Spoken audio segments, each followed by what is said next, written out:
बिस्मिल्लाहिर्रहमानिर्रहीम। आज 27 सितंबर 2022 है। कुछ मौज़ूआत पे बात करना चाहता हूँ इस वीलॉग में। सबसे पहले बात करूँगा इसहाक डार साहब की वापसी की पाकिस्तान में। इसहाक डार साहब जो पाकिस्तान के साबिक़ वज़ीर ख़ज़ाना भी रह चुके हैं और अब सेनेटर का हलफ़ लिया है उन्होंने पंजाब में। जब इसहाक डार साहब मुल्क छोड़कर गए थे तो तब भी वो वज़ीर आज़म पाकिस्तान के वज़ीर आज़म के जेट में गए थे और वापसी भी उनके वज़ीर आज़म के जहाज़ में ही हुई है।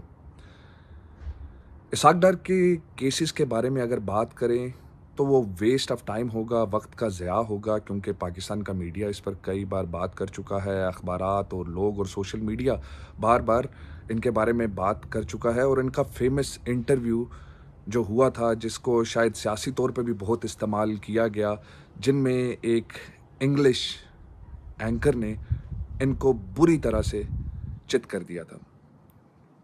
इसहाक डार साहब अब वापस आए हैं तो मेरा सवाल पाकिस्तान की जुडिशरी से है, मेरा सवाल पाकिस्तान के सुप्रीम कोर्ट से है, पाकिस्तान के बकिया अदारों से है। क्योंकि जिस शख्स को मफरूर करार दे दिया गया पाकिस्तान की अदालतों ने, जिस शख्स को मुजरिम करार दिया पाकिस्तान की अदालतों ने, और अब पाकिस्तान के आइन के मुताबिक ये हल्फ उठा रहे हैं, तो ठीक कौन है, गलत कौन है? क्योंकि दोनों तो ठीक हो नहीं सकते। या तो वो जज जिन्होंने इसहाक डार के खिलाफ फैसला दिया वो गलत थे, या अब वो लोग जो इनको बिल्कुल कहेंगे कि इनका हक है हल्फ उठाना, इनका हक है कि ये इन पे जो केसेस थे वो गलत थे, वो गलत हैं। तो इन दोनों में से क्रेडिबल कौन है, क्रेडिबिलिटी किसकी होगी? ऐसा तो मुमकिन नहीं है कि वो जजेस भी ठीक हों और अब जो जजेस कहेंगे कि इसहाक डार साहब ठीक है, ये भी ठीक हो। मैं जुडिशरी से ये सवाल करता हूँ कि अकाउंटेबिलिटी, जजेस के फैसलों की अकाउंटेबिलिटी कब होगी? अगर अब से 5 साल 6 साल पहले लिया गया हुआ फैसला 5 साल बाद गलत साबित होता है, तो क्या 5 साल पहले जो फैसला गलत लिया गया था, जिन जजेस ने लिया था, उनकी अकाउंटेबिलिटी नहीं होनी चाहिए? कैसे भरोसा करेगी पाकिस्तान की आवाम जब जजेस के फैसलों की क्रेडिबिलिटी खुद दूसरे जजेस ही कहेंगे कि भाई वो फैसले गलत थे? कौन सा इंसाफ का मैयार है ये? जो शख्स 5 साल मफरूर रहा, पाकिस्तान आते ही ना सिर्फ उनको बड़े से बड़े ओहदे दिए गए बल्कि वजीर खजाना लगा दिया गया।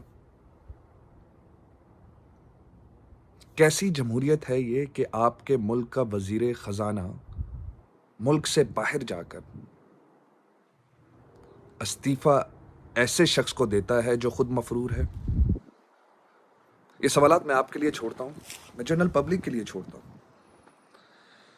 दूसरी बात जो करना मैं लाजमी समझता हूँ वो ये है कि हमने ऑडियो लीक्स का बहुत जिक्र सुना है।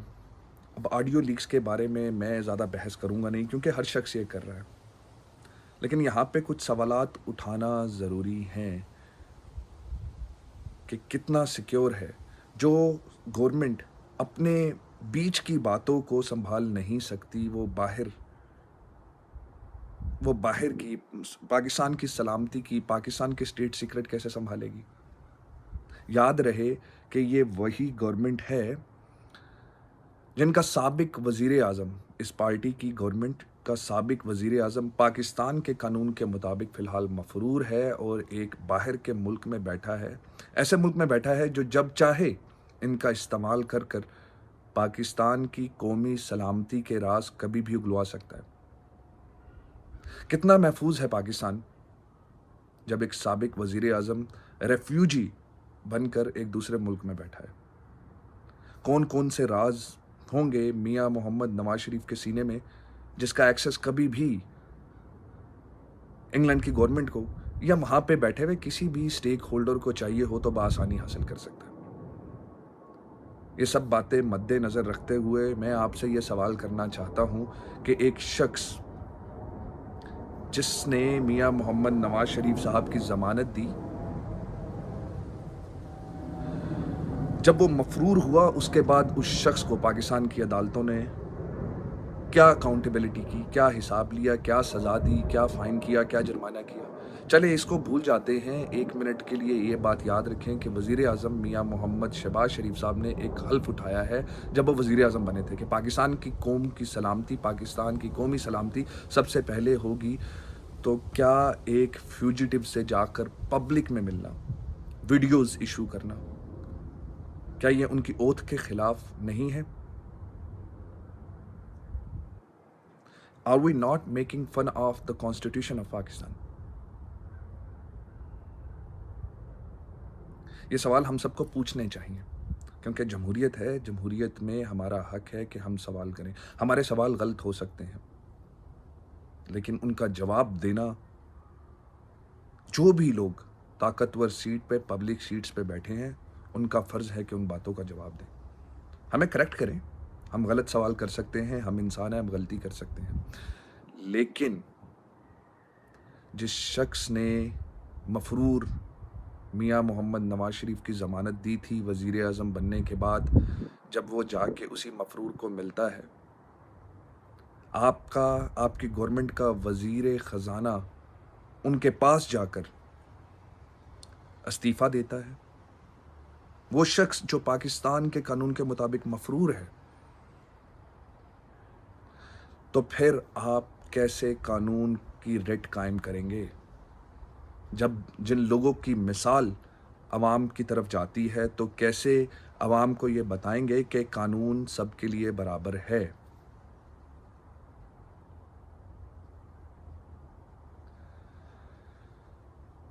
जो शख्स कल तक मफरूर था, आज पाकिस्तान का वज़ीर ख़जाना है।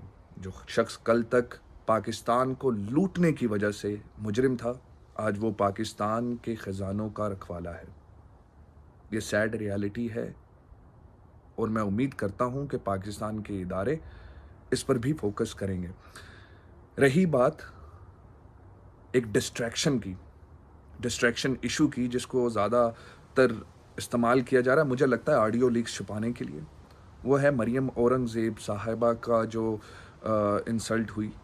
मेरे ख़्याल में इससे पहले भी ये हो चुका है, पहले मदीना में भी ये हुआ है, इससे पहले और जगह पे भी ये हुआ है। मुझे ऐसे लगता है, और ये मेरी ज़ाती राय है, कि मरियम औरंगज़ेब के साथ जो हुआ, उनके औरत होने की वजह से पब्लिक ने कुछ अपना हाथ हल्का रखा। हो सकता है कि इनकी जगह आबिद शेर अली होते, राना सनाउल्लाह होते, अता टारर होते, तो पब्लिक का एग्रेशन इससे भी ज़्यादा नज़र आता।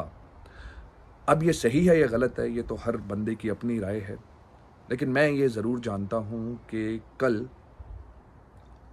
एक और पीएमएलएन के सीनियर लीडर ने, डॉक्टर तारिक फजल साहब ने ये कहा कि हम इन लोगों की शहरियत मुअत्तल कर देंगे जिन जिन लोगों ने मरियम साहिबा के साथ ये रवैया किया। तो मैं डॉक्टर साहब से ये सवाल करना चाहता हूँ, डॉक्टर साहब, कौन सा कानून ऐसा है जो आपको ये हक देता है कि एहतजाज पर आप किसी ओवरसीज़ पाकिस्तानी की शहरी मुअत्तल कर सकते हैं? हमें उस कानून के बारे में बताएं। या आप एक फाशिस्ट है और पाकिस्तान में गुंडा राज है, आप जो मर्जी करना चाहेंगे करते चले जाएंगे और सब चुप करके बैठे रहेंगे? तकरीबन 90 लाख से 1 करोड़ पाकिस्तानी ओवरसीज़ हैं, तो किस किस की शहरियत मुअत्तल करते फिरेंगे? इतने लोगों की शहरियत मुअत्तल ना कर बैठिएगा कि कल वो शहरी आपको पाकिस्तानी मानने से इनकार कर दें।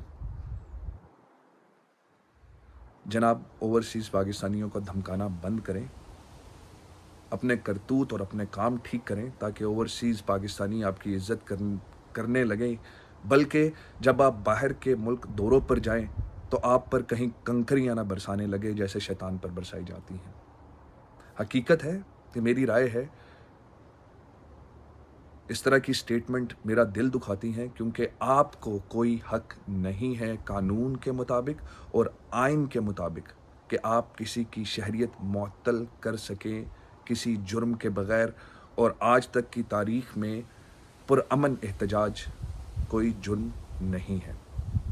मैं आपको याद करवाता चलूँ, अगर आपने इस तरह के एहतजाज पर शहरियत मुअत्तल करनी है, तो उन लोगों की करे जिन्होंने बेनज़ीर भुट्टो की तस्वीर हेली कॉप्टर से गिरवाई थी, जिन्होंने जमाइमा को बुरा भला कहा था, जिन्होंने डॉक्टर यास्मीन राशिद की गाड़ी के शीशे तोड़े थे, जिन्होंने बच्चों और ख़वातीन पर गोलियां बरसाई थी मॉडल टाउन में, या फिर उन लोगों पर जो आज भी बैठे हुए कभी जर्नलिस्ट को धमकाते हैं, कभी सोशल मीडिया एक्टिविस्ट को धमकाते हैं, या कभी किसी भी इन्फ्लुएंसर को धमका रहे हैं। यहाँ तक कि कनाडा में बैठे हुए मुस्लिम लीग नून के कुछ गुंडे भी इन कामों से बाज नहीं आते।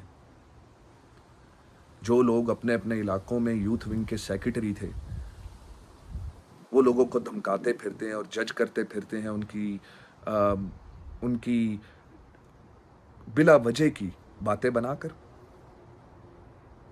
तो जनाब, एक बात याद रखिए कि आप 90 की दिहाई का वक्त नहीं है, सोशल मीडिया का ज़माना है, बाशऊर अवाम है। आप जितना रिटेलिएट करेंगे उतना एग्रेशन अवाम को आपकी तरफ से मिलेगा। ये था आज का वीलॉग। मैं हूं सलमान अरशद। इंशाल्लाह अगले वीलॉग में फिर मुलाकात होगी। अस्सलाम वालेकुम।